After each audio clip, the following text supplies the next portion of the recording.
नवी मुंबईतील पनवेल बेलापूर महामार्गावर शनिवारी रात्रीच्या सुमारास तरुणाचा भीषण अपघात झाला। या अपघातात तरुणाच्या पायाला गंभीर दुखापत झाली, परंतु वेळीच मदत मिळाल्याने तरुणाचा जीव वाचलाय।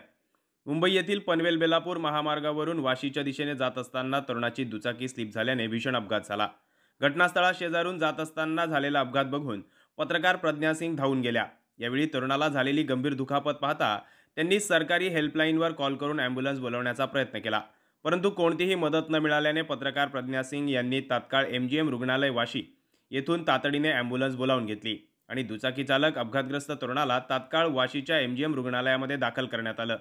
त्यानंतर तात्काळ तरुणावर उपचार सुरू करण्यात आले। अपघातग्रस्त तरुण हा मुंबई जोहगाव येथील असून त्याच्या नातेवाईकांना देखील बोलावून घेण्यात आलं। पत्रकार प्रज्ञा सिंग यांनी दाखवलेलं प्रसंगावधान यामुळे तरुणाला वेळीच मदत मिळाली आणि त्याच्यावर उपचार सुरू झाल्याने त्याचा जीव वाचलाय। सिद्धार्थ गजभार, वृत्त Marathi, Navi Mumbai. Like, comment, share and subscribe.